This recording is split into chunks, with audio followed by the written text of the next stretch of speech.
Bueno, buenas tardes a todos. Simplemente quería darles la bienvenida por estar aquí a esta actividad del máster en Big Data y quisiera darles la bienvenida de parte del Instituto de Ciencia de los Datos e Inteligencia Artificial de la Universidad de Navarra. Sin más, les dejo con Joan. Vale. Bienvenidos también todos los que están conectados de manera online. Gracias a todos por estar.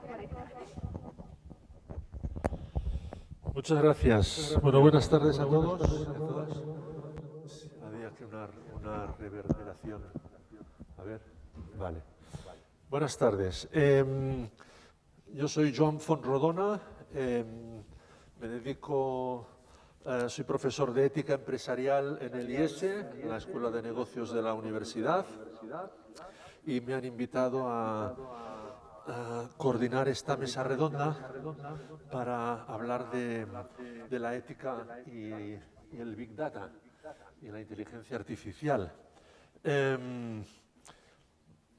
A veces la gente piensa que esto de la ética, que los problemas de ética se solucionan a base de poner más técnica, ¿no? A veces la gente piensa que los problemas solamente es cuestión de, bueno, que el progreso ya va avanzando y que el progreso soluciona cualquier problema humano, ¿no?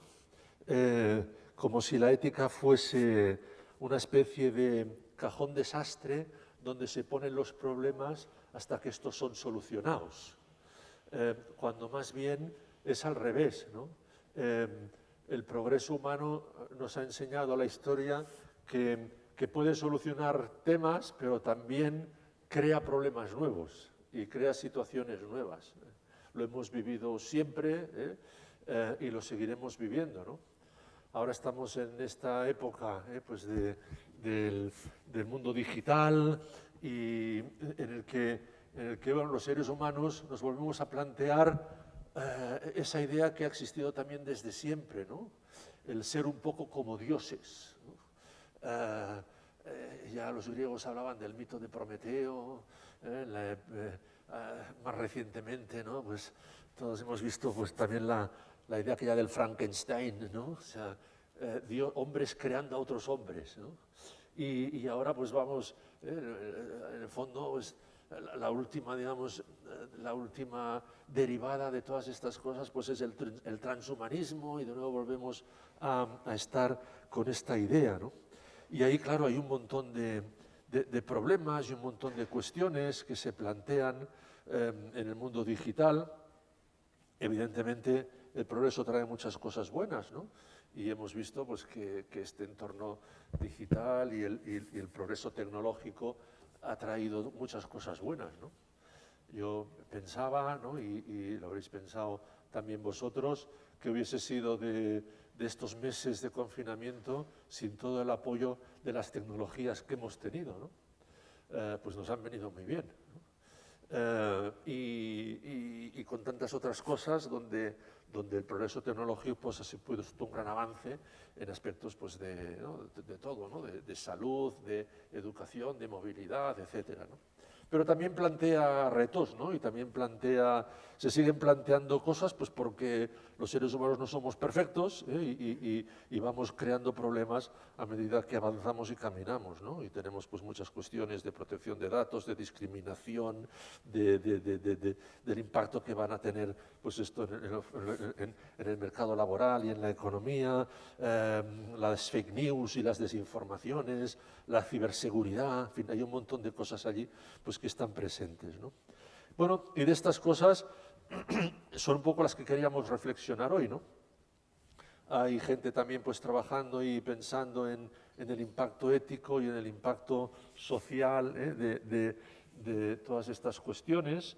Se está trabajando, pues, al menos en el marco de la Unión Europea, que es la que nos pilla más cerca, pues en distintos organismos, ¿no? La OCDE, la Unión Europea, están todos elaborando sus recomendaciones, sus guías, para darnos un poco este marco teórico y este marco a medio camino también entre la regulación y el Consejo, pues para para tratar y para buscar referentes para tratar estas cuestiones, ¿no? La ética no es solamente regulación y no debe serlo, pero también nos ayuda, ¿no? Y además de ese aspecto regulatorio, pues también hay que meter otros aspectos que tienen que ver más con la prudencia, con el sentido común, con la toma de decisiones con un sentido práctico y ético, etcétera, etcétera, ¿no? Bueno, pues de todas estas cuestiones son de las que nos gustaría hablar hoy, y para ello pues hemos invitado aquí a nuestros 4 ponentes para que nos cuenten, nos den su visión y compartan con nosotros o compartir con ellos pues todas estas cosas, ¿no? Tenemos a Alberto González Pascual, que es doctor en Ciencias de la Información por la Universidad Complutense de Madrid, y también doctor en Derecho Público por la Universidad Pablo de Olavide, hizo un máster ejecutivo también en el Instituto de Empresa y un programa de Executive Education en el IES. Lleva trabajando en el Grupo PRISA desde el año 2011 en todo el plan de transformación organizativa, impulso del conocimiento, y es el director de transformación de desarrollo y talento en el área de recursos humanos del Grupo PRISA, además de impartir clases en varias universidades y ser también asiduo en publicaciones sobre estos temas. Después tenemos a Rafael Fernández Campos. Él es doctor en Economía y Hacienda Pública por la Universidad Autónoma de Madrid, máster en Gestión de Entidades Financieras por la Universidad Francisco de Vitoria. Lleva unos años trabajando como Chief Data Officer de Bankia y es además el presidente del Club Chief Data Officer España y especialmente interesado y ha escrito en relación con estas cuestiones de la Big Data y la ética. Tendremos conectada, que la tenemos ahí en una esquina, a la pobre, a Maite, Maite Sánchez Hidalgo. Gracias, Maite. Ella es directora de la Unidad de Inteligencia Artificial y Ética en Everis, España. Ha hecho estudios en temas de Big Data y también da clases en distintas maestrías, en distintas universidades sobre estas cuestiones. Es miembro del editorial board del Journal of Artificial Intelligence Ethics de Springer y participa en muchos foros de ética y inteligencia artificial. Una experiencia de 20 años en estas cuestiones del mundo digital y en el mundo del data, con también formación en Estados Unidos y experiencia también en distintas empresas antes de unirse a Everis.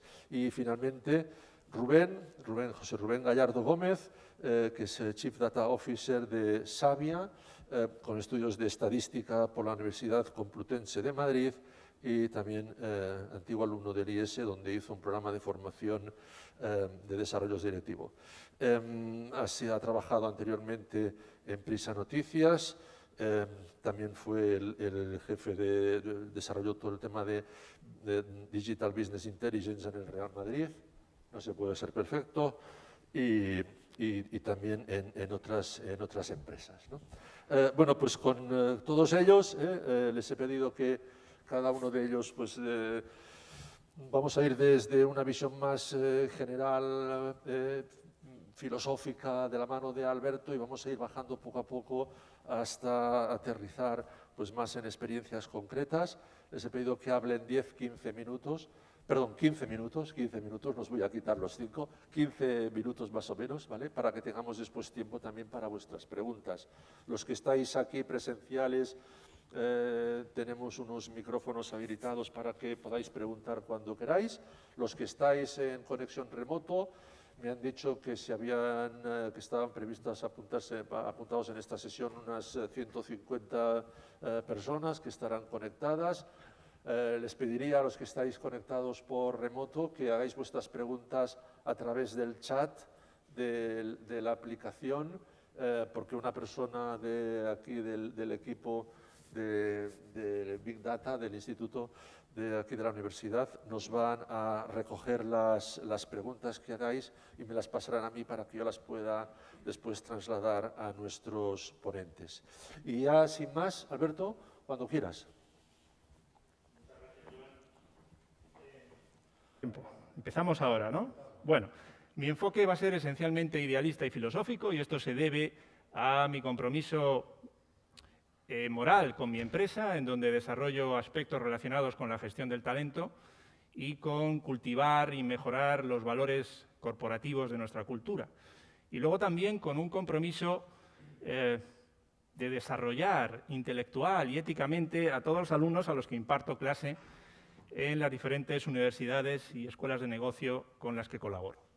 Para mí es muy urgente que entendamos de alguna manera qué es lo que somos, cuál es el origen de lo que somos y qué le cabe esperar a la posteridad de nosotros.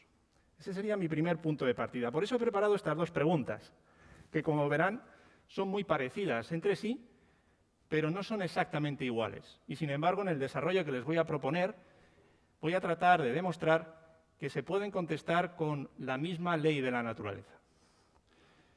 Avanzo. He preparado este enfoque triádico, una breve explicación lógica, una breve explicación psicológica y una breve explicación cuántica. En la lógica me voy a detener un poquito más y en la psicológica y en la cuántica voy a pasar más deprisa.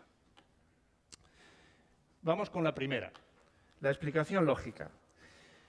¿Para qué está el hombre? ¿Para qué están los hombres? ¿Para qué están los corazones? ¿Para qué están los dientes? ¿Para qué está un algoritmo o para qué está un sistema de inteligencia artificial? Lo que les voy a pedir es que demos por válido un tipo de razonamiento, que es el razonamiento teleológico. Todos ustedes están muy familiarizados con lo que es un razonamiento teleológico. Consiste en establecer una meta y tener una estrategia de actuación para poder alcanzarla. Por lo tanto, confiamos en que tenemos una secuencia de pasos que, si los respetamos uno a uno, eso nos tiene que llevar a alcanzar nuestro objetivo.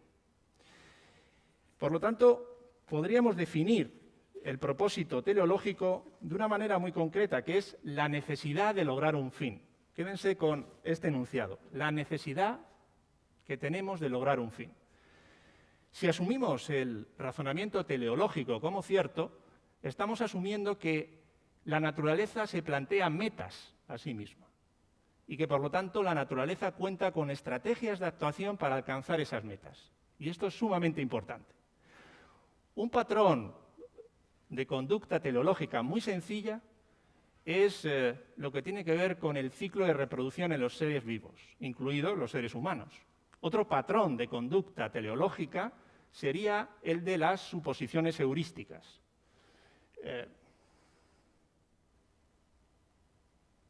No sé si esto funciona para... Perdone.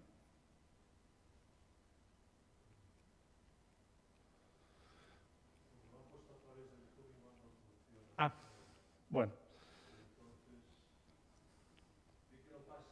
Sí, pues podemos ir pasándolo para que no se quede ahí atascado. Ahí voy. Vale. Bien, ya les había comentado la importancia de establecer metas, de establecer estrategias de actuación. El patrón reproductivo en los seres vivos no voy a entrar en él, pero sí que quiero detenerme un momento en el patrón de las suposiciones heurísticas. ¿Qué quiere decir esto? El discurso racional del hombre se despliega a través de suposiciones heurísticas que nos permiten enfrentarnos a problemas y, por lo tanto, encontrar soluciones a estos problemas. Otra manera de explicar esto es que si ese objeto de ahí, ese extintor, está ahí, será porque tiene alguna función. Si algo existe, es porque tiene que hacer algo. Y, por lo tanto, teleológicamente, tenemos que desentrañar cuál es el enigma de para qué funciona ese objeto.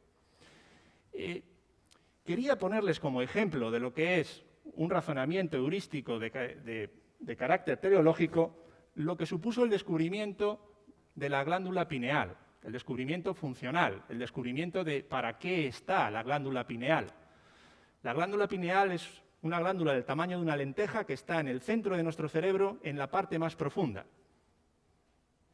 Un célebre filósofo, René Descartes, dedicó 3 de sus obras más importantes a intentar descubrir para qué servía esta glándula. Si ustedes leen El discurso del método o El tratado del hombre o Las pasiones del alma, podrán ver cómo les dedica bastante tiempo a intentar demostrar que en esa lenteja es donde reside el alma de los seres humanos y que en esa glándula sería una especie de sala de control desde la cual se maneja el cuerpo. Para Descartes, el cuerpo no era más que una herramienta, un mecanismo, una tecnología, y era en esa glándula pineal desde la cual las facultades eran elevadas. Ahí es donde residía el entendimiento, donde residía la imaginación, donde residía el conocimiento e incluso donde estaba la memoria esencial, donde se acumulaban los recuerdos y las ideas que él consideraba que eran más importantes para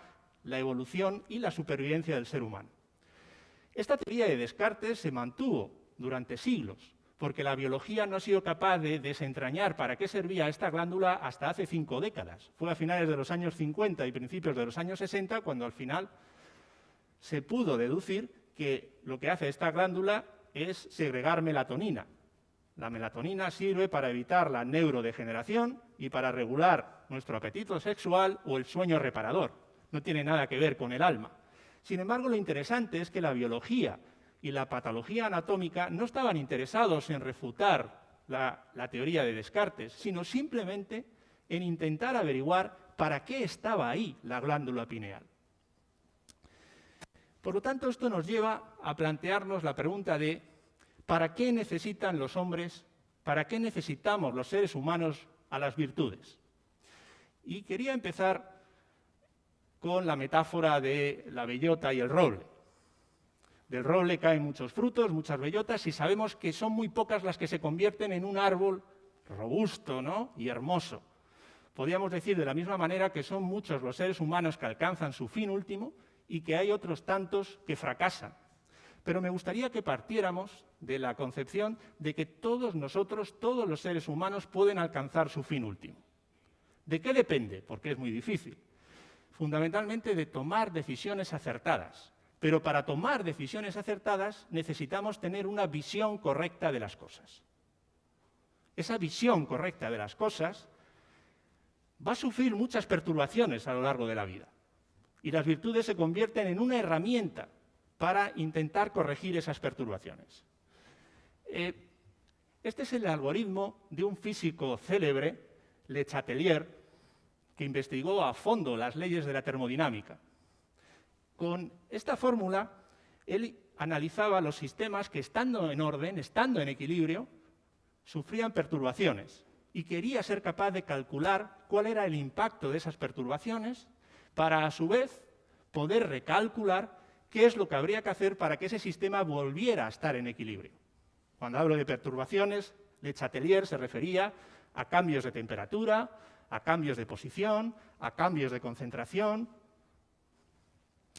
Imagínense que en esos paréntesis tuviéramos a las virtudes como herramienta para impedir que esa visión correcta de las cosas sufra una distorsión que nos lleve a tomar decisiones equivocadas. Ese sería uno de los primeros puntos que quiero compartir con ustedes. Pero para llegar un poco más allá, quiero hacer un apunte. La teleología fue muy desarrollada por Aristóteles y después por Santo Tomás de Aquino, pero luego Immanuel Kant le dio un nuevo salto. Y quisiera hacer aquí un inciso para que tengan ustedes claro lo que era para Kant el fin final de todos los fines. El fin final de todos los fines para Kant no era que el ser humano tuviera que dedicar su existencia a encontrar la felicidad, en absoluto. No tenía nada que ver con eso. El fin final de todos los fines para Kant es que el hombre, por el hecho de serlo, es un ser moral y, por lo tanto, su deber es ser moral. Y este fin ya no se puede cuestionar más. Es la causa final. No se puede volver a preguntar por qué eso es así. A nivel práctico, para Kant, la obra más sofisticada y más elevada que podía dar el ser humano era una constitución civil que fuera perfecta. el fin último de la humanidad para Kant era una constitución tan perfecta que permitiera que cualquier individuo fuera libre para ser moral. Por lo tanto, retengan ese concepto o este enunciado hasta las conclusiones. Voy a pasar ya a la breve explicación psicológica. Como ven, ¿está libre la filosofía de la psicología de los filósofos? ¿Está libre de su psicología el algoritmo o el sistema de inteligencia artificial cuando es desarrollado por un programador o cuando es gestionado por una institución, por un gobierno o cuando es comercializado por un emprendedor? La respuesta es que sí, si estamos de acuerdo en concebir a la psicología como el estudio de todos los estados mentales y de todos los procesos mentales asociados en un hombre o en un conjunto de hombres. La respuesta sería no si consideramos que la psicología solo sirve para estudiar de manera general y abstracta estados mentales y los procesos anejos a ellos. Es decir, que no tiene, por lo tanto, una aplicación racional práctica. Pero si estamos de acuerdo con el primer enunciado, lo que estamos asumiendo es que cualquier filósofo, igual que cualquier científico, nunca deja de ser una entidad psicológica. Y por lo tanto, cuando desarrolla su actividad, de un modo u otro, sus afectos están presentes en el desarrollo que está haciendo. De esta manera, podríamos decir que lo psicológico y lo lógico están muy intrincados y no tan separados como preveía Descartes. En esto yo estoy más cerca de la filosofía de Spinoza, que, como saben, dedicó una de sus obras a criticar la división entre alma y cuerpo que hizo Descartes. Esto nos lleva a que, y retomando a Kant, tenemos que tener presente que entre creador y creación tiene que haber un vínculo teleológico que tenemos que tener en cuenta desde el principio. Es decir, desde la causa eficiente, y entiendan ustedes que la causa eficiente es el agente que produce un cambio sobre un objeto o un fenómeno, y la causa final, que es aquello para lo que está destinado ese cambio, tiene que haber un compromiso de carácter teleológico que necesariamente, por el hecho de que somos seres humanos, estamos obligados a que forme parte de nuestro deber moral. Así es como paso a la breve explicación cuántica. Si tuviera que resumir la física cuántica con un solo significante, elegiría la palabra paradoja. No les voy a explicar o a perder tiempo en exponer la paradoja del abuelo, que tan bien sale descrita en la película de moda Tenet, ¿no?, de Christopher Nolan. Pero sí que voy a aprovechar esa fotografía, que es cuando Richard Feynman le entregan el Premio Nobel de Física en el año 65 en Estocolmo. En su discurso, Feynman intentó explicar la física cuántica de una manera muy cercana y muy próxima, que fue utilizar la metáfora del enamoramiento. Le voy a parafrasear. Él decía algo así como que cuando una mujer se enamora de un hombre, solo ve aquellas cosas que más le gustan, pero que poco a poco va descubriendo otras cosas que no le gustan tanto, sino que la disgustan bastante. Llega un momento en que la falla se hace tan evidente que la única manera para que no se desmorone aquello es porque el paso del tiempo ha conseguido que el amor se fortalezca. Su síntesis, lo que quería decir con todo esto, es que no se puede ver el todo de una sola vez, sino que para ver el todo es necesario recorrerlo infinitas veces desde infinitos puntos de partida. Otra forma de intentar explicar de una manera muy rápida lo que implica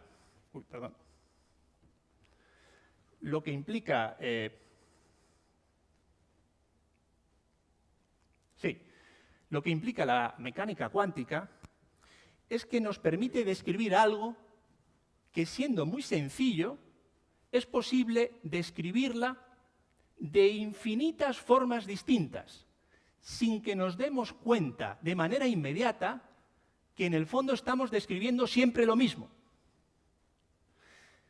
De modo que esa paradoja de la simplicidad me lleva a exponerles este silogismo.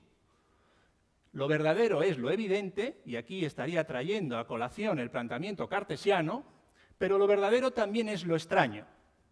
Y de ahí estaría conectando con el psicoanálisis y la teoría freudiana y lacaniana, al mismo tiempo que estoy también dándole un punto de conexión con la física cuántica. Luego, las siguientes asociaciones quiere poner un poco en desarrollo lo anterior. Un ser vivo es un ser animado, pero un ser inanimado puede ser un ser vivo. Es decir, una molécula de agua puede tener ánima, puede respirar, incluso puede tener voluntad de acción porque se mueve, pero ¿tiene animus? ¿Tiene valor? ¿Tiene coraje? ¿Está dispuesta a asumir riesgos cuando en un plano geodésico empieza a moverse? Un ser artificial será un ser inanimado, pero ese ser animado se puede convertir alguna vez en un ser artificial si llega a tener no solo animus, sino también ánima, o viceversa. Bueno, esto forma parte, ¿no?, de la teoría de la simplicidad dentro del concepto de paradoja cuántica. Voy terminando. Estoy ya en las conclusiones. Por lo tanto, ¿para qué está un algoritmo o para qué está un sistema de inteligencia artificial? Hoy solo voy a intentar responder a esto utilizando una sola posibilidad, y es bien para evitar la subestimación, bien para evitar la sobreestimación. Por lo tanto, evitarnos una subreacción o evitarnos una sobrereacción.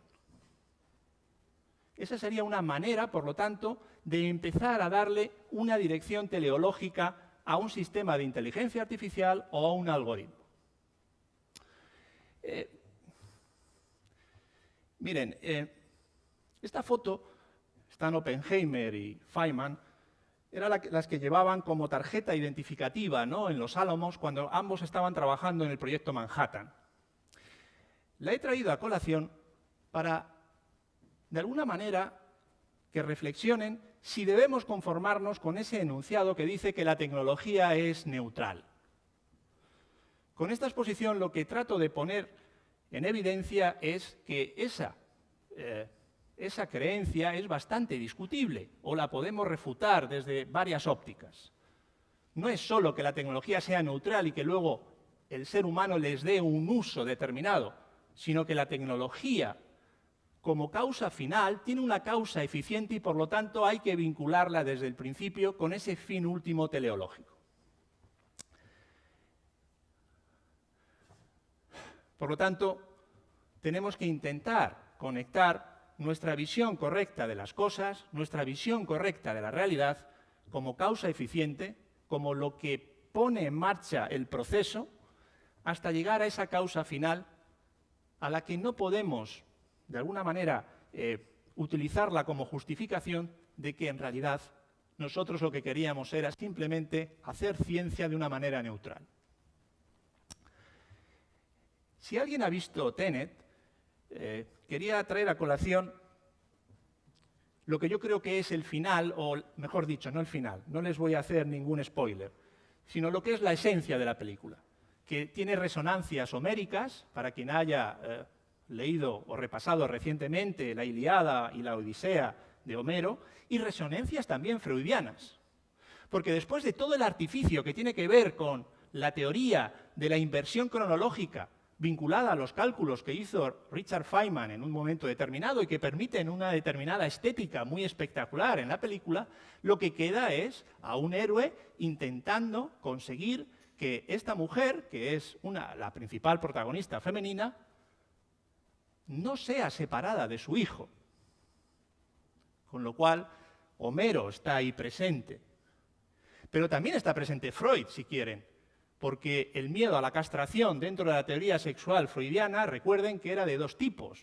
El edípico, que solo afecta al varón, cuando tiene miedo de ser castrado porque el padre puede cabrearse si se entera de que está enamorado de la madre, pero luego está el otro miedo a la castración que afecta tanto a hombres como a mujeres, que tiene que ver con el miedo existencial, el vacío existencial, la angustia que sentimos cuando somos separados de nuestro primer objeto de afecto primigenio, en este caso la madre. Por lo tanto, al final de todo, nos sigue quedando de una manera muy en primer plano la importancia que tienen las virtudes y el fin último del hombre, incluso aunque estemos hablando de algo tan complejo como la física cuántica. Termino simplemente haciéndoles el siguiente planteamiento. Primero, ¿tendrían ustedes que conformarse con gestionar o diseñar un algoritmo que pudiera producir una cierta proporción de desigualdad? ¿Estarían dispuestos a conformarse con gestionar un sistema de inteligencia artificial que produjera un poco de desinformación, de injusticia, que permitiera que se cercenara esa relación entre que lo verdadero es igual a lo evidente o que lo extraño es igual a lo verdadero? Me gustaría que lo tuvieran presente para el máster antes de que les caiga encima o sean de alguna manera sepultados por capas y capas de aspectos técnicos y de aspectos muy alejados de lo humanístico y de lo filosófico, porque forma parte también de nuestro deber. Y con esto termino, simplemente animándoles a que no se fíen y no se conformen con las apariencias. Gracias. Bueno, lo primero, muchas gracias a la Universidad de Navarra por haberme invitado a esta mesa redonda. Gracias, Joan Fontrodona, por haberme invitado. Y gracias a los que estáis aquí, de una o de otra manera. La verdad que es un gusto poder hablar delante de seres bípedos, tridimensionales, y sentirse como un bípedo también y poder caminar mientras se habla, ¿verdad? Bueno, si lo podéis poner en modo presentación, por favor. Muchas gracias. Ay. Bueno, esta charla va sobre ética del dato, ¿vale? Pero ya imaginaréis que a mí me han invitado aquí por el tema del dato, ¿vale? No por el tema de la ética, ¿de acuerdo? Entonces yo os voy a tratar de aterrizar un poco lo que sería la visión de cómo podemos comportarnos éticamente con datos en la práctica, que no es tan sencillo, ¿no? Bien, estos señores que aparecen aquí en la primera diapo, pues podrían ser mis padres perfectamente, ¿no? Mi madre es una mujer que el año que viene hace 80 años y es una crack de la tecnología. Es decir, ella tiene su app de Bankia, por supuesto, y hace sus Bizum y todo, y además imparte clases de fotografía de Adobe Photoshop en un centro de mayores de la Caixa, ¿eh? El de la izquierda es mi padre, ¿eh? Mi padre ni siquiera tiene móvil, ¿vale? Tiene la misma edad que mi madre, pero no tiene móvil porque no cree en la tecnología. Y sobre todo, no cree porque le preocupa que le puedan robar las claves, ¿vale? de su app, ¿vale? Y entonces le quiten el dinero. Esta es una preocupación que es la primera que hemos tenido cuando hemos empezado a usar pues aplicaciones, ¿verdad? Vale, así. ¿Así está bien? ¿Más todavía? ¿Vale, así? Fenomenal. Nada, me lo clavo aquí. Bien, disculpad por el volumen, entonces. Como decía, esta preocupación que tiene mi padre por los hackers, pues es la primera preocupación que hemos tenido en la sociedad, ¿no? de los datos, ¿no? Y nos hemos ido proveyendo no solamente de esa preocupación social y de herramientas por parte de las compañías, sino incluso de leyes, ¿no? El ciberdelito, etcétera. Pero luego nos dimos cuenta que realmente, más que preocuparnos de que nos espiaran los malos, lo que teníamos es que preocuparnos de que fueran los buenos los que nos espiaran, ¿verdad? Y bueno, aquí he puesto la imagen del sospechoso habitual, ¿no? En cuanto a los temas de privacidad. Y ahora los temas de privacidad pues son de enorme preocupación social, e incluso nos hemos dotado de leyes, GDPR, conocéis, para protegernos con el uso inadecuado de nuestros datos, ¿no? Y de hecho, pues hay compañías que incluso lo han convertido en la piedra angular de su estrategia, y ved este ejemplo. Hoy he visto 10 webs sobre cómo divorciarse. Hoy he visto 10 webs sobre cómo divorciarse. Me encanta trabajar contigo. ¿Y a mí? Emoji corazón. Emoji corazón. Pero con Juan no. Emoji vómito. Emoji vómito. Pulsaciones a 150, 151, otra vez a 150. El 2 de febrero compré vitaminas prenatales y 6 test de embarazo. Mi número de tarjeta de crédito es 0237 1221 0725.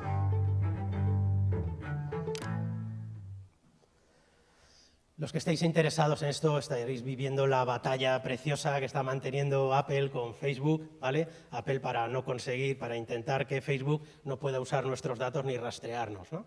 Bien, pues bueno, Apple es decir, tampoco es una empresa que pueda dar mucho ejemplo, puesto que, por ejemplo, sus accionistas les plantearon a sus accionistas si votaban a favor de no colaborar con el gobierno americano en el tema del reconocimiento facial debido a los problemas éticos y rechazaron esto, ¿no? O sea, que quiero decir que aquí todos, en todas partes, cuecen habas.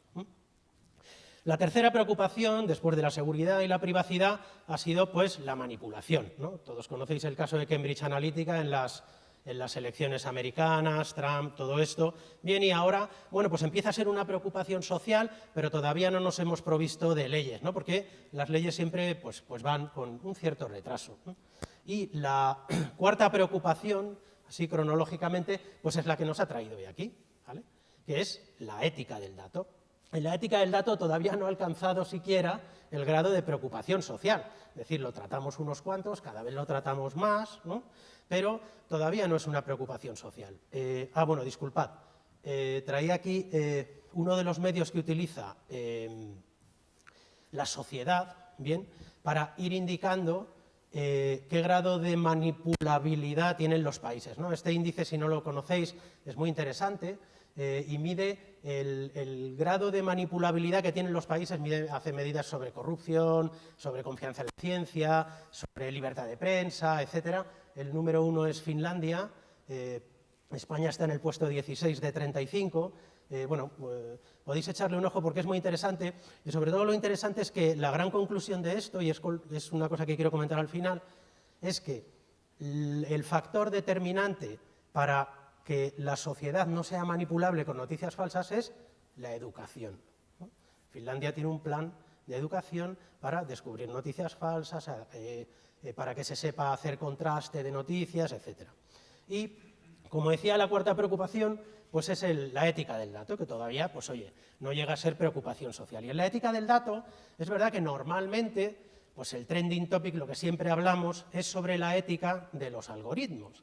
Y en cuanto a la ética de los algoritmos, yo siempre, me gusta poner este ejemplo. Imaginaros que somos unos entrenadores de un modelo, que es un modelo de reconocimiento de fotografías, y lo que queremos es que el algoritmo lo que haga es que cuando le pidamos imágenes que nos den miedo, nos enseñe imágenes de miedo, cuando pidamos imágenes de alegría, nos enseñe imágenes de alegría.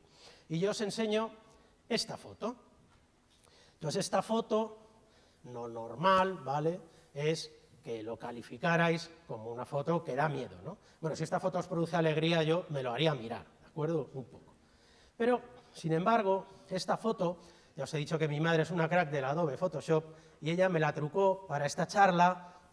En realidad es una foto de una fiesta de disfraces. Seguro que los que estuvieron allí pues no recuerdan aquello con miedo, sino que lo recuerdan con alegría. Igual que si fuera esta fiesta de disfraces donde unas chicas se han disfrazado de payaso.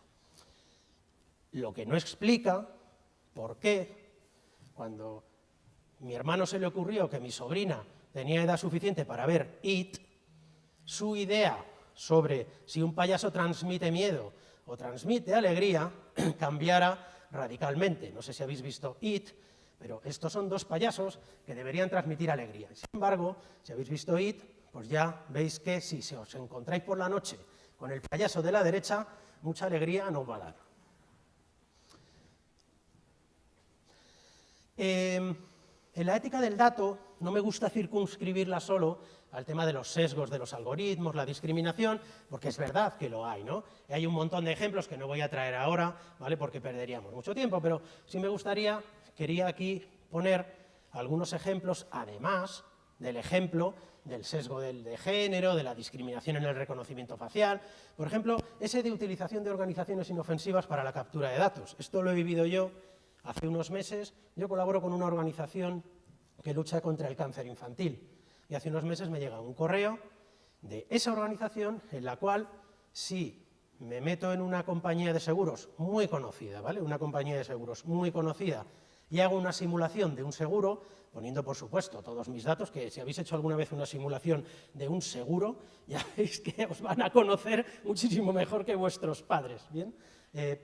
Si yo hacía esa simulación, donaban 7 euros a esa organización de cáncer infantil. A ver, esto me ha servido bastante para saber un poco lo que valora esa compañía mis datos, ¿vale? 7 euros, no sé si parece mucho o parece poco. Google pagaba 10 euros a los mendigos para hacerles una foto de 360 grados para su banco de imágenes, ¿no? Lo cual ya me empezó a molestar un poco, ¿no? Es decir, que si pagan 10 euros por un mendigo, ¿por qué a mí me pagan solo 7 euros por conocer hasta mi talla de ropa interior, ¿no? Pero bueno, tenéis ahí un montón de problemas éticos con los datos, ¿vale?, que van más allá de los sesgos. ¿Qué es lo que podemos hacer para que las compañías se comporten éticamente en el uso de sus datos? ¿Cuáles son los objetivos de una compañía? Esto, que el objetivo de una compañía es ganar dinero, esto hace tiempo que está superado. En Estados Unidos llegaron a la conclusión en agosto del año pasado, nada menos que el Business Roundtable, que es el gran lobby de las empresas americanas, bien, en la pirámide, la cima del capitalismo mundial, pues ya reconoció que no se trataba solamente de mejorar el valor para el accionista, sino que había que mejorar también el valor para la sociedad, para los trabajadores, para los clientes y para los proveedores. En negro he puesto lo que se consideraría el objetivo normal que tiene, pues, por ejemplo, la sociedad. ¿Qué quiere de un banco? Pues quiere un sistema financiero estable. Pero si lo vemos desde un punto de vista ético, pues además querrá que el banco trate con equidad, que promueva la equidad, libertad, transparencia. Los trabajadores pues buscan sueldo, buscan carrera profesional, eso sería lo normal. Pero si lo vemos desde un punto de vista ético, ya hay trabajadores, y lo sabéis, en empresas tecnológicas, que lo que quieren es que su compañía se comporte éticamente, de una forma correcta éticamente. Y lo mismo con los clientes y los proveedores. Pero ¿y qué pasa con los accionistas, con los dueños? Que siempre se ha pensado que lo que ellos quieren es aumentar el valor de la compañía. Y en el ejemplo que os he puesto antes de Apple era así. Es que resulta que los dilemas éticos, igual que los dilemas de privacidad, igual que las brechas de seguridad, pueden acabar con una compañía, amenazan su supervivencia. ¿Pero por qué amenaza su supervivencia una brecha de seguridad? ¿Por qué amenaza su supervivencia no comportarse éticamente? Porque la sociedad debe considerar que es un comportamiento tan inaceptable que no merece la pena contratar servicios y productos con ellos. Es decir, si queremos que las empresas se comporten de forma ética, somos nosotros también los que tenemos que ejercer una cierta militancia ética a la hora de contratar productos y servicios y saber con quién los contratamos. No sé si, bueno, es que veo aquí un montón de gente súper joven, ¿vale? Pero no sé si conocéis esta película, ¿vale? Se llama Jerry Maguire, ¿vale? Y es un jovencísimo Tom Cruise que se queda sin clientes excepto uno, ¿no?, que es Cuba Gooding Jr., que lo que le pide simplemente es show me the money. No sé si os acordáis, enséñame la pasta, enséñame la pasta, enséñame la pasta. Esto suele funcionar, ¿vale?, con las empresas. Es decir, si le tocas la pasta, esto suele funcionar y las cosas suelen salir. Entonces, ¿de qué forma no comportarse éticamente les puede tocar la cartera? Bueno, pues ya estamos avanzando en eso. La sociedad todavía no estamos en el tema, en las leyes, ¿no?, en promulgar leyes, pero sí que nos estamos organizando de cierta manera. Por ejemplo, tenemos el Dow Jones Sustainability Index, ¿vale?, que es un índice muy conocido, sugiero también que entréis para verlo porque es muy curioso, donde las grandes compañías, por ejemplo Bankia, tiene un objetivo de mejorar su posicionamiento en este índice. Y este índice, ¿cómo te califica? Pues no te califica si ganas mucho dinero, no es el IBEX ni el Dow Jones, es el índice de sostenibilidad. Y en esa sostenibilidad analizan 3 dimensiones: la ambiental, la social y la económica. Y fijaros que dentro de la económica hay una parte de privacy protection y hay una parte de sustainable finance. No a mucho tardar, seguro, habrá una parte de data ethics. Seguro.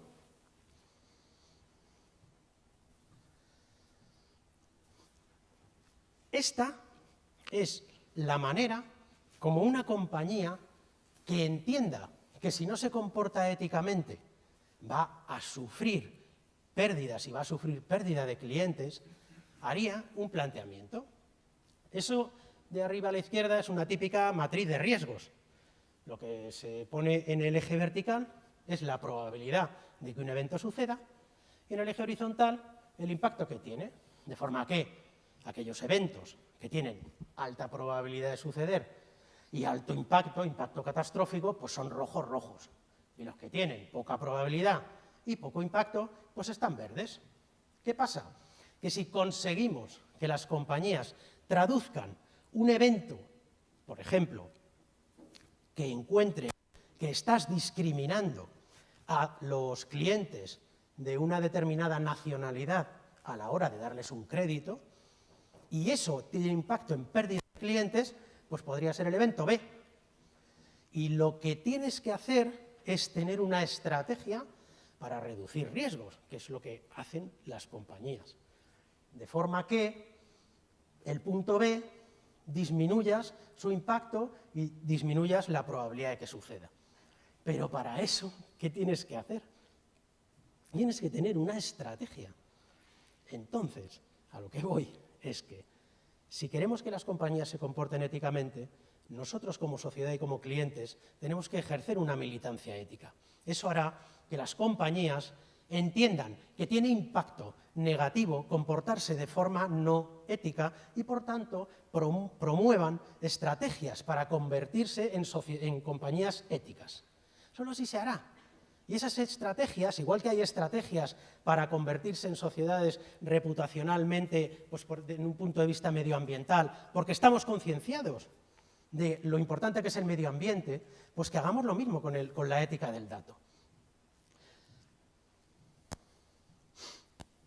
Así que no hay futuro sin ética. Una compañía que no se comporte éticamente, no sé cuánto tiempo va a tardar en morir, pero va a morir, va a ser expulsada por la sociedad, si militamos. No hay ética sin estrategia. No se puede decir, yo me comporto muy éticamente y mi compañía tiene muchos valores.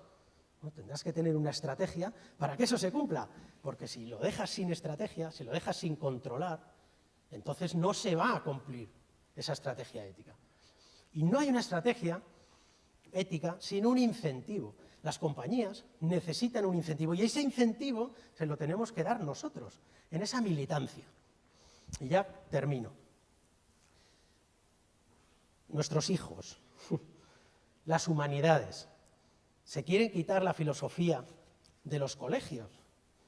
Cada vez le damos menos importancia a las humanidades. Vosotros que estáis estudiando un máster de Data Science, ¿dónde están las humanidades? Son las humanidades las que nos van a hacer comprender los dilemas éticos, las que nos van a ayudar a posicionarnos éticamente.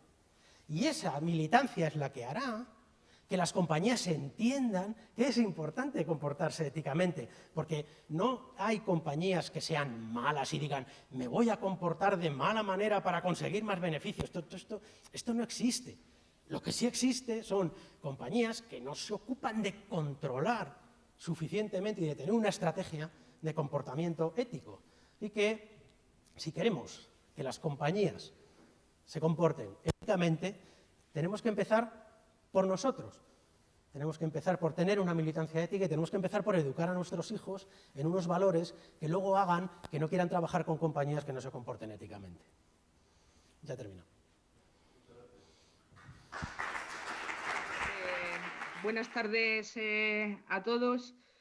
La verdad es que después de escuchar dos ponencias tan interesantes, una se plantea si lo que va a decir sigue siendo muy relevante o no, porque creo que han sido desde luego dos ejercicios de abrir la mente, ¿no? desde la abstracción de la filosofía a cuestiones que yo creo que nos impactan a todos en el ecosistema de organizaciones del que somos partícipes, ¿no?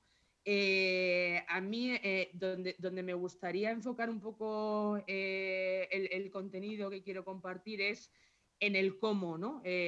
Cómo podemos, todos los actores que formamos parte de este momento de desarrollo tecnológico, ¿no? Especialmente importante, en el que estamos definiendo un poco las reglas del juego, cómo va a ser nuestra aproximación al desarrollo de la inteligencia artificial para generar valor, sea un valor que, como comentaba Rafael, no se limite al valor de negocio, sino que sea un valor que ponga a las personas en el centro, ¿no? Y de hecho, bueno, acorde a lo que él señalaba respecto a la tendencia de la Roundtable y por qué esto no es, digamos, un statement de buenismo, sino que es real en el momento en el que estamos participando ahora tecnológicamente y desde el punto de vista de negocio, pues desde cómo Larry Fink, el CEO de BlackRock, ¿no? Escribe a las organizaciones de este fondo, que es el gran fondo, para hacerles esa petición de generación de valor en las sociedades, hasta los propios objetivos de Naciones Unidas para que todos los Sustainable Development Goals estén, digamos, alineados con las tecnologías como un motor para poder conseguir esos objetivos, ¿no? O sea, realmente estamos en un momento en el que la tecnología es protagonista de generar valor en las sociedades, ¿no? Nosotros en Everis, como bueno, partícipes y actores de este motor de transformación, lo que buscamos como objetivo es ayudar a las organizaciones a poder comprender el cómo llevar a cabo estas estrategias éticas, ¿no? En la inteligencia artificial. Y bueno, como sabéis que a los consultores nos gustan mucho los frameworks, voy a compartir pantalla para explicar cómo nosotros nos aproximamos a esta perspectiva de aplicación de la inteligencia artificial ética, ¿no? Y es un framework en el que, desde la consideración del algoritmo o de los sistemas de inteligencia artificial, lo que comprendemos es que tiene que orquestarse a lo largo de la organización a través de herramientas claras de gobierno que permitan tener un impacto real en la sociedad, ¿no? Sin entrar en grandes explicaciones sobre cuáles son, digamos, los principios éticos, sí que me gustaría señalar que de lo que se trata es de que en la propia conceptualización de aquellas iniciativas de inteligencia artificial que las organizaciones determinan generan valor, ¿no? para el mercado, desde la propia definición y a lo largo de todo el ciclo de vida del dato y del algoritmo, se puedan establecer directrices de gobierno, ya no solo de gobierno del dato, sino también de gobierno de la inteligencia artificial, que sean las que de alguna manera permiten implementar en las organizaciones las acciones para poder ser transparentes en el funcionamiento de sus algoritmos, poder garantizar la calidad, que es un concepto que está muy, muy relacionado con la propia robustez de los sistemas y con la seguridad, ¿no?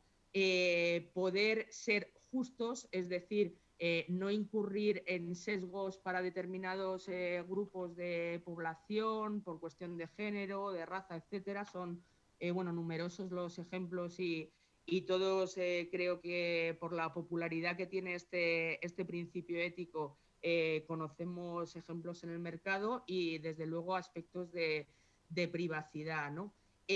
¿Cuál es el, digamos, gran reto de las organizaciones en este momento? Poderlo orquestar a través de participantes que son muy diversos en perfil, tanto de negocio como de tecnología, de tal manera que cuando estamos planteando una iniciativa de inteligencia artificial tengamos una serie de guías que nos permitan monitorizar si cuando definimos ese proyecto estamos considerando el impacto que tiene en las personas y en las sociedades, si cuando desarrollamos ese algoritmo estamos estableciendo los mecanismos adecuados para no incurrir, digamos, en determinados sesgos discriminatorios, o que tengamos la posibilidad de explicarlo, trazar cuál es la actividad que se está desarrollando en esa toma de decisión, poder comunicar cómo está operando el modelo, poder garantizar que los accesos a los datos de personas no están incurriendo en ninguna brecha de seguridad o de privacidad, y por tanto aleccionar, digamos, desde un punto de vista de metodologías, pero también desde un punto de vista de cultura de las organizaciones, a que estos principios se embeban en la labor diaria de sus participantes, ¿no? ¿Para qué es importante un gobierno de la inteligencia artificial? Para poder determinar desde el punto de vista de la organización cómo llevarlo a cabo, ¿no? ¿Qué tipo de mecanismos de rendición de cuentas vamos a definir o a diseñar para establecer estos controles, ¿no? De tal manera que no sea un marco simplemente teórico, sino que realmente hablemos de un gobierno de la IA responsable, pero además accionable. El concepto determinante del papel, digamos, humano en este nuevo modelo de convivencia y de inteligencia corporativa también debería quedar garantizado, ¿no? ¿Cómo supervisa la organización, las personas responsables, la actividad de la inteligencia artificial, ¿no? Y cuál va a ser el rol de las personas, cada uno desde sus diferentes actividades, para garantizar que los principios éticos se cumplen y que no estamos incurriendo, ¿no?, en ningún tipo de abuso, digamos, a través de ese sistema, ¿no? Por este motivo, nosotros lo expresamos como un ciclo continuo desde el algoritmo trazado desde el gobierno de la inteligencia artificial para poder definir y hacer copartícipe a toda la organización de esos mecanismos de guía y de control, y por lo tanto nos lleva a la necesidad que se tiene en las organizaciones de establecer una cultura y un liderazgo ético, ¿no? Y aquí enlazo con lo que comentaba Rafael.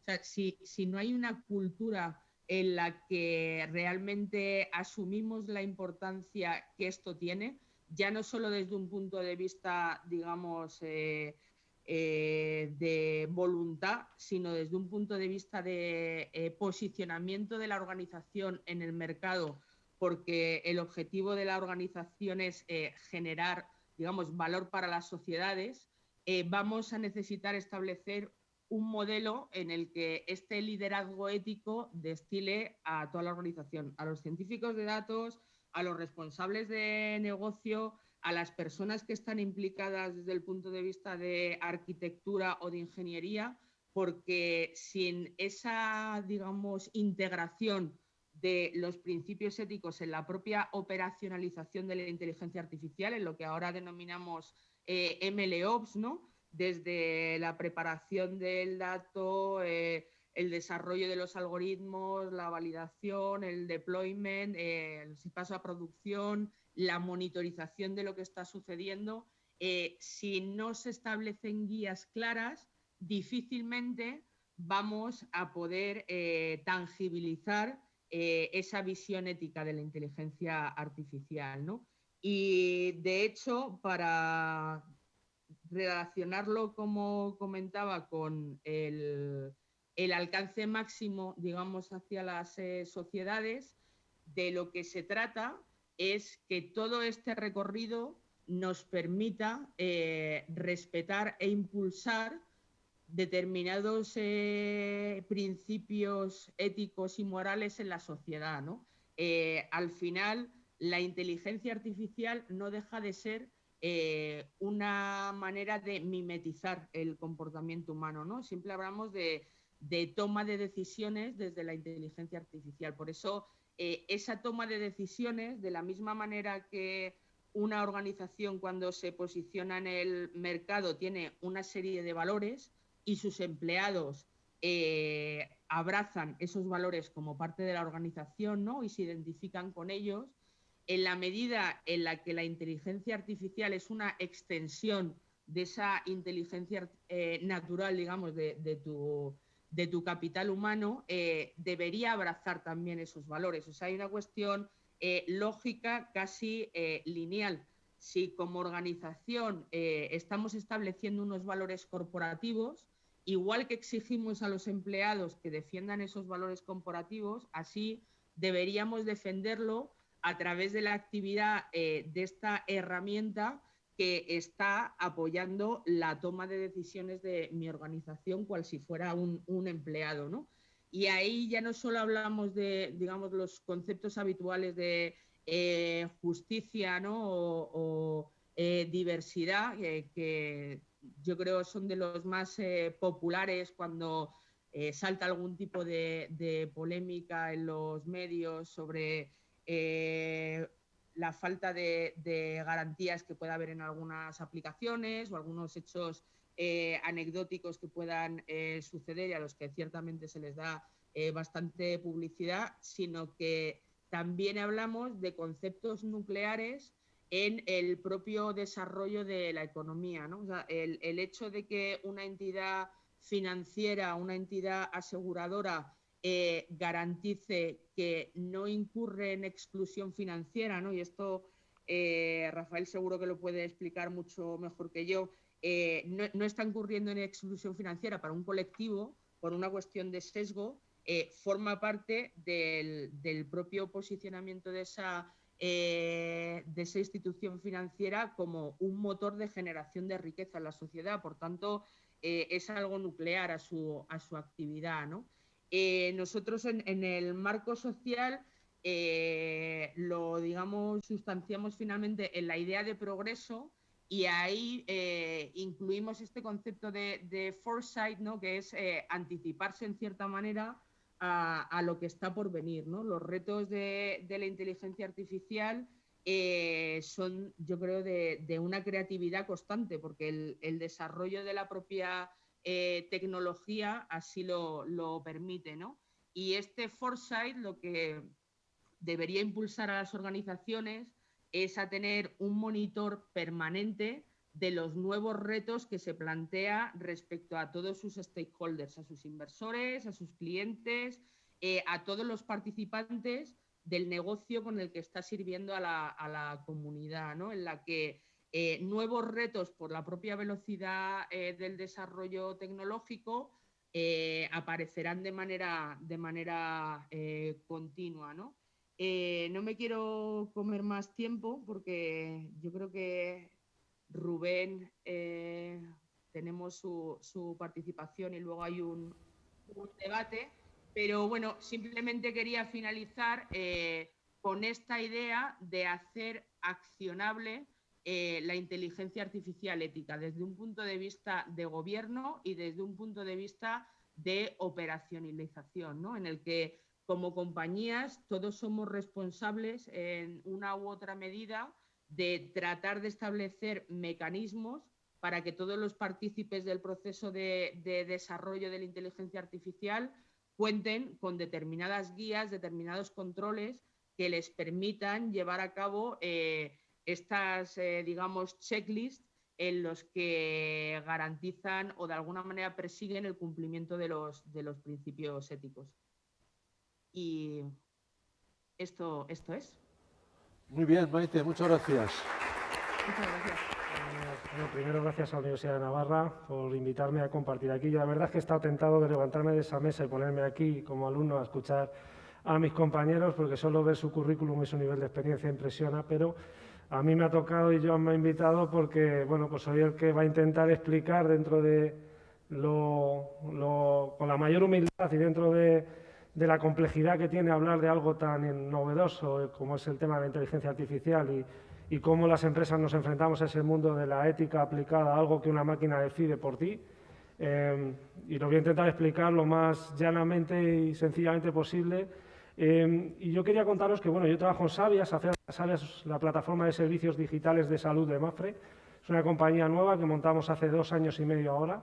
Llevamos justo 18 meses en el mercado.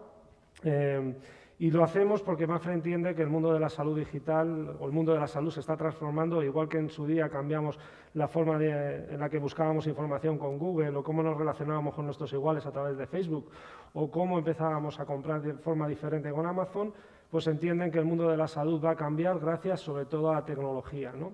Y a las capacidades que nos ofrece el mundo de la tecnología hoy en día. Y por eso empresas como los famosos GAFA, Google, Amazon, Facebook, Alibaba, etcétera, están empezando a comprar muchísimas empresas que están innovando en la forma en la que podemos acceder a una gestión diferente de nuestra salud. Y cosa rara, se os sorprenderá mucho, pero todas esas empresas que están innovando en el mundo de la salud lo están haciendo desde el punto de vista de la tecnología aplicada al usuario, a esa capacidad que tenemos para darte servicios aquí y ahora a través de tus dispositivos, es decir, ese concepto de la inmediatez en el acceso a mi salud. También tiene una parte muy importante toda la parte de la inteligencia artificial aplicada a conocer mejor nuestro cuerpo, a conocer mejor cómo curar nuestro cuerpo ante enfermedades, y la parte genómica es un gran reto para la humanidad en los próximos años. Por supuesto, estamos hablando de la inteligencia artificial aplicada a temas muy concretos como las herramientas de diagnóstico, donde herramientas de inteligencia artificial han demostrado ya a primera vista tener mucha más certeza en la identificación de un posible problema que médicos muy contrastados. O sea, son herramientas de soporte al médico en la toma de decisiones. Hablaba antes Alberto de ese tema precisamente. E incluso hablamos de llevar cacharros dentro de nuestro cuerpo que nos ayuden un poco a monitorizar y sensorizar nuestro cuerpo para ayudar a cuidarnos mejor. Todo esto está relacionado con el mundo de los datos, todo. Con lo cual, cuando llega una empresa como la nuestra, que es una plataforma de salud, y dices, Rubén, ¿qué es esto de una plataforma de salud? Pues no es más que un médico en tu móvil. La capacidad de poder hablar aquí ahora por vídeo o por chat con un médico que te resuelva cualquier duda que tengas. Y estamos evolucionando hacia que esos sensores puedan ayudar al médico a diagnosticarte a 1000 kilómetros de distancia cuando estás viajando. Entonces, claro, el reto que nos planteamos como compañía es cómo una compañía nueva, que nace en la era donde la inteligencia artificial empieza a generar estos temas de conversación, en la era donde los usuarios han tomado el control, donde los usuarios, aunque no tengan un máster en la Universidad de Navarra, usuarios como la madre de Rafael, saben de digital, saben qué empresa no está siendo honestos con ellos, saben qué empresa está queriendo utilizar sus datos para hacer dinero por encima de sus beneficios. Bueno, pues eso es lo que estamos intentando en Savia, y os voy a contar que nuestro consejero delegado es el primero que nos ayuda a que intentemos montar un negocio sostenible, pero a la vez ético. Y lo hace porque él piensa que sin datos no se puede montar nada de eso que habéis visto para cuidar vuestra salud. Por lo tanto, el data es y lo dice él, la sangre del negocio, el motor de la experiencia del cliente, del desarrollo del producto, y el pilar de la experiencia del cliente. ¿Cómo hago personalización? ¿Cómo te cuido? ¿Cómo te hago el acompañamiento si no me estás diciendo en qué momento estás? Pero entre poder hacer eso y ejecutarlo hay una gran diferencia.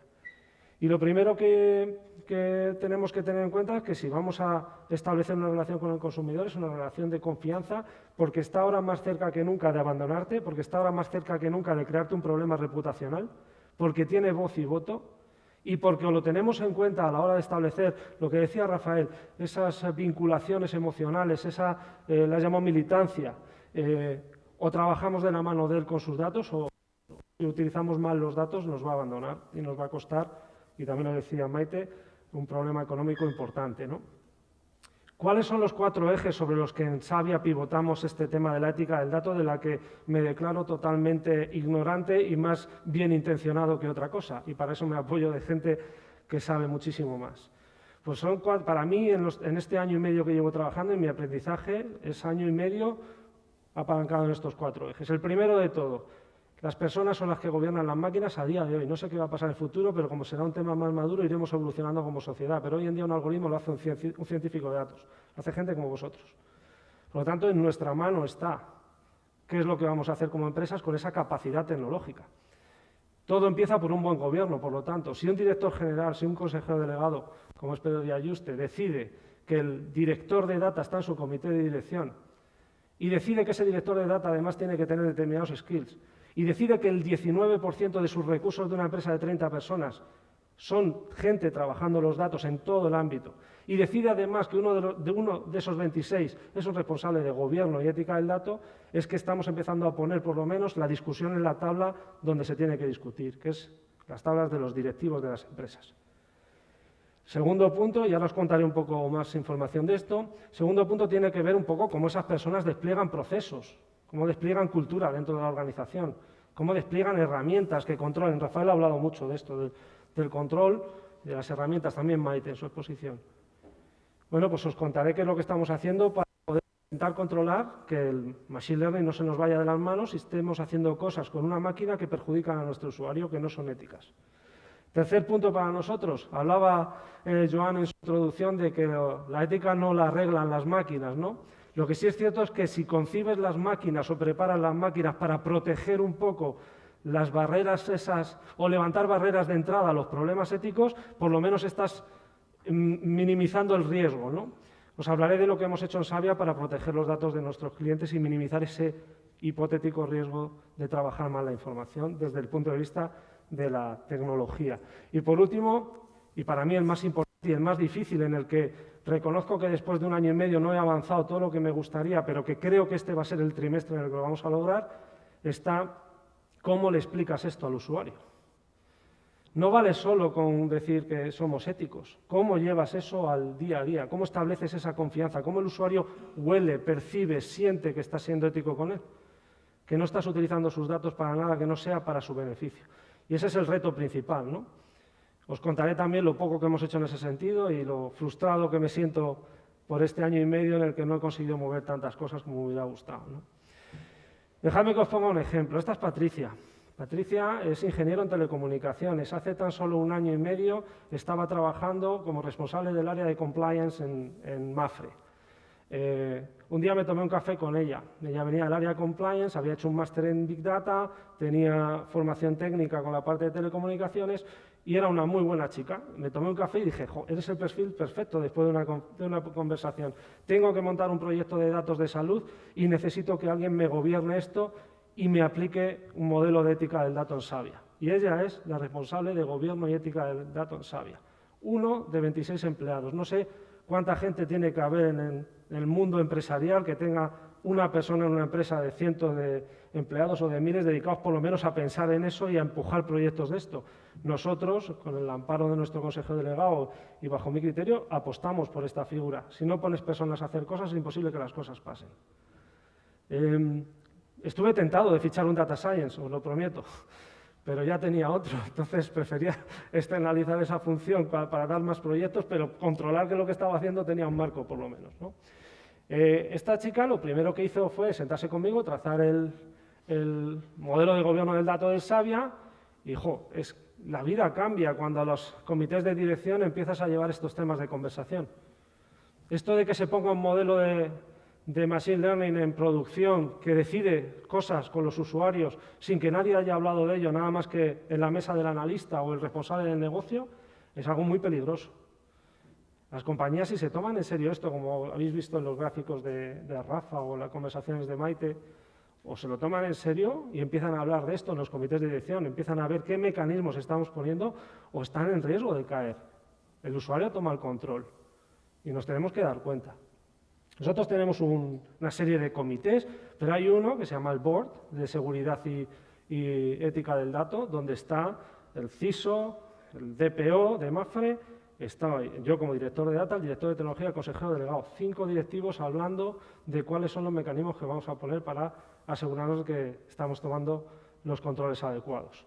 De hecho, una de las primeras cosas que hemos empezado a hacer antes del confinamiento era que cualquier modelo de Machine Learning que el analista o el científico de datos empieza a trabajar en el diseño de él, tiene que pasar primero un cuestionario en el comité de dirección sobre un cuestionario. Dice, oye, hemos evaluado con una serie de preguntas, nos hemos basado en las recomendaciones que da la Unión Europea a través de su comité de ética del dato.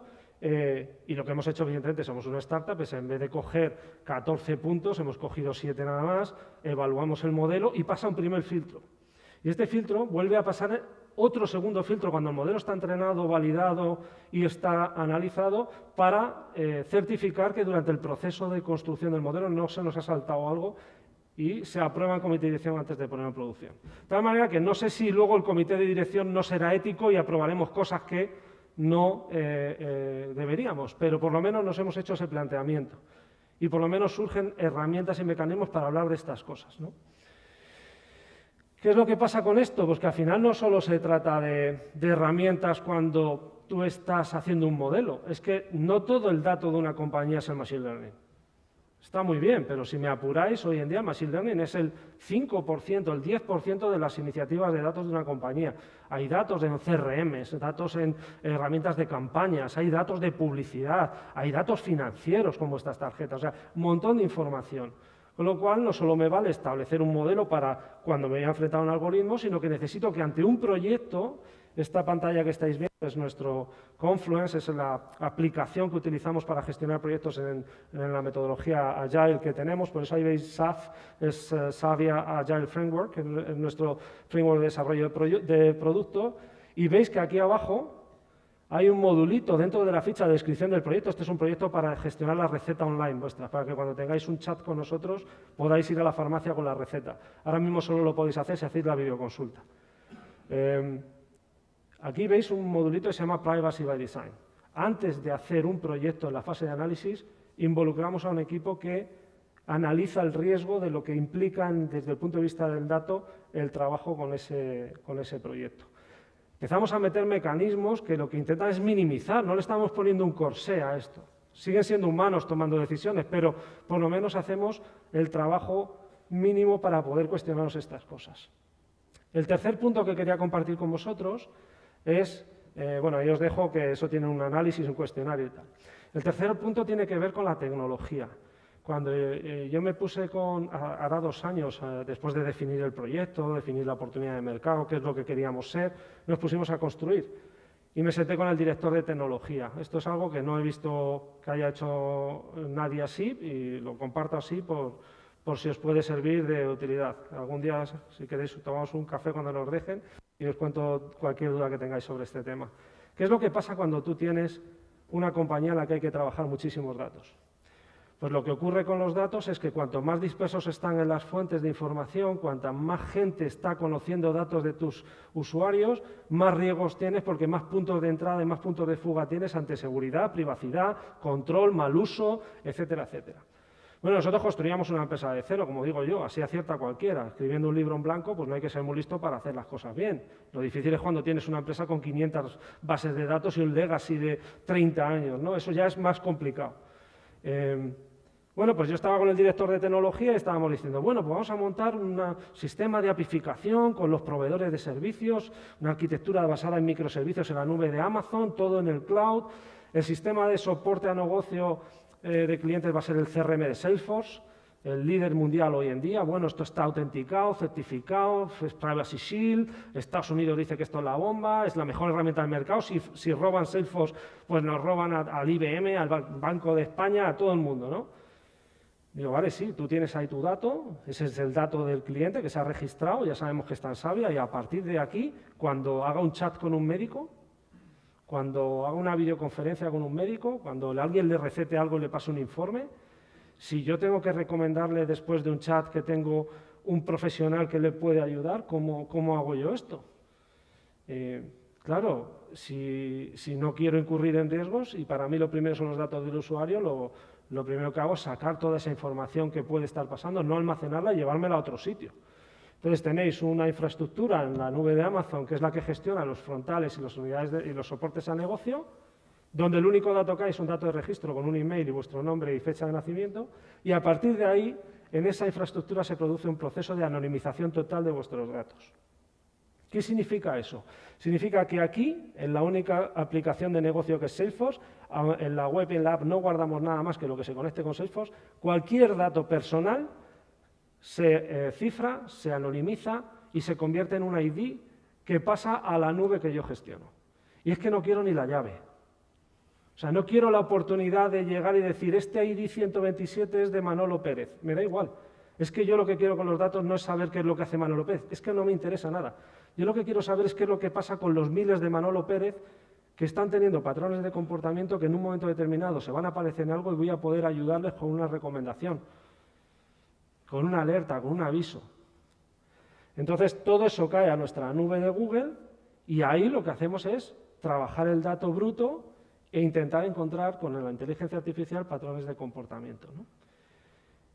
¿Evita esto el tema ético? No, lo que evita es, primero, un tema de seguridad. Solo hay un dato en toda la compañía de carácter personal y está alojado en Salesforce, la herramienta más segura del mercado. Si algún día me roban vuestros datos, oye, pediré perdón y diré, mira, pues me han robado Salesforce que me cuesta 150.000 euros al año.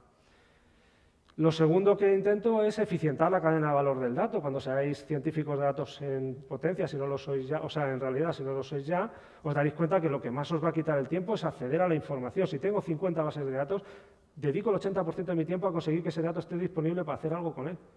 Con un único punto de entrada, me da igual, todo pasa por la infraestructura de Amazon. Y lo tercero que consigo es que trabajo en un entorno seguro sin poner en riesgo mi puesto, porque cualquier día de estos puede pasar que se escuche por ahí que es que sé los datos de Manolo Pérez, que no sé quiénes son, me da igual. Bueno, esto nos ha servido, no os he contado, perdón, que nos dieron un premio, estamos súper orgullosos, yo creo que nos dieron el premio porque se presentó muy poca gente o algo, porque no es normal.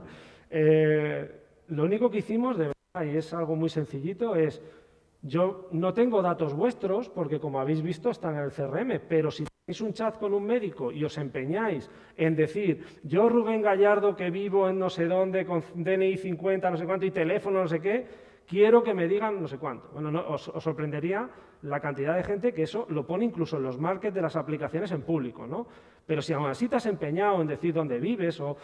Nosotros tenemos un API, que una vez que tenemos el dato y previo al almacenamiento, tenemos un API de Google que se llama DLP, Data Loss Prevention, es un API que tiene una serie de instancias a las que tú preguntas, les escupes un texto de 500, 600, 10.000 palabras y detecta una serie de entidades que son nombres, teléfonos, DNIs, direcciones de correo. Imagínate que estás diciendo al médico, mándame a este correo que sea. Entonces, previo al almacenamiento, por si fuera poco con la anonimización que hemos hecho previa, pasamos un segundo proceso basado en inteligencia artificial que elimina cualquier nombre, apellido, DNI, etcétera, de nuestro data bruto. Bueno, pues por ese desarrollo nada más, por las ganas que teníamos de no, es que por si acaso, pues por eso nos dieron un premio en el español, ese es mi jefe, Pedro Díaz Yuste. Y la verdad es que fue un día muy bonito porque dices, bueno, por lo menos alguien está valorando que utilizamos la inteligencia artificial para el usuario, para proteger al usuario, no para intentar ganar mucho dinero y a ver a qué cliente le hago la mejor venta, ¿no? Que no quito que sea bueno siempre y cuando sea interesante para él. Y luego el punto 4, el que os digo que me cuesta más. Reconozco que tenemos una política de privacidad donde explicamos con total claridad lo que hacemos con los datos y no engañamos a nadie, pero esto no se lo lee ni Dios.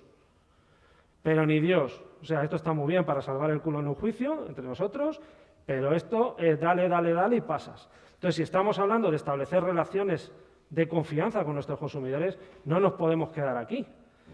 Y es cierto que yo tengo una obsesión y es que el usuario tome el 100% del control de los datos que tienes de él. Y este es el primer ejemplo que conseguimos poner hace un tiempo, y es que tú tienes con la doctora Lidia Cristina una conversación y no quieres que se grabe porque no quieres que vea tu mujer, tu padre o quien sea esa conversación, o porque te avergüenzas o porque ya no la quieres, no te interesa. Oye, es un botón, lo elimino, lo borro y desaparece de todos nuestros sistemas, hasta de los anónimos. ¿Vale? De tal manera que lo que nosotros ahora estamos trabajando es en un proyecto que verá la luz antes de Navidad, en el cual dentro de tu perfil vas a empezar a ver bloques de, oye, lo que sé de ti es que nuestro Machine Learning ha dicho que estás en el clúster de los mamis y papis y nuestro recomendador de contenidos te va a hablar de cosas para tus hijos, que es una aplicación de un algoritmo de recomendación de Machine Learning trivial. Pero si tú no quieres que te recomiende eso o no estás a gusto con que mi máquina haya decidido que esto es lo que te puede interesar, clic y borrado del algoritmo. O hacemos esas cosas o convertimos los datos en algo útil para el usuario o para qué los quieres. Si el dinero va a venir, si él quiere estar contigo. Bueno, y eso es todo lo que os puedo contar de lo que hemos hecho en Savia en este año y medio que llevamos en el mercado. Y bueno, pues si algún día nos usáis, que sepáis que podéis hablar gratis con un médico de cabecera a las 24 horas, para siempre, que el primer mes podéis probar el resto de servicios de especialidades, dermatólogos, pediatras, ginecólogos, sexólogos, psicólogos, entrenadores personales, dietistas, etcétera, y que una vez que pase ese mes, por 10 euros al mes, podéis tener un modelo de suscripción tipo Spotify, donde vais a acceder a todos esos servicios de forma ilimitada, ¿no? Es algo que es muy novedoso, que lo mismo no encaja mucho en el mercado. De momento tenemos 200.000 usuarios registrados ya y hemos atendido durante este último año más de 400.000 consultas, pero os animo a que lo probéis y me deis vuestra opinión. Muchísimas gracias, ha sido un placer.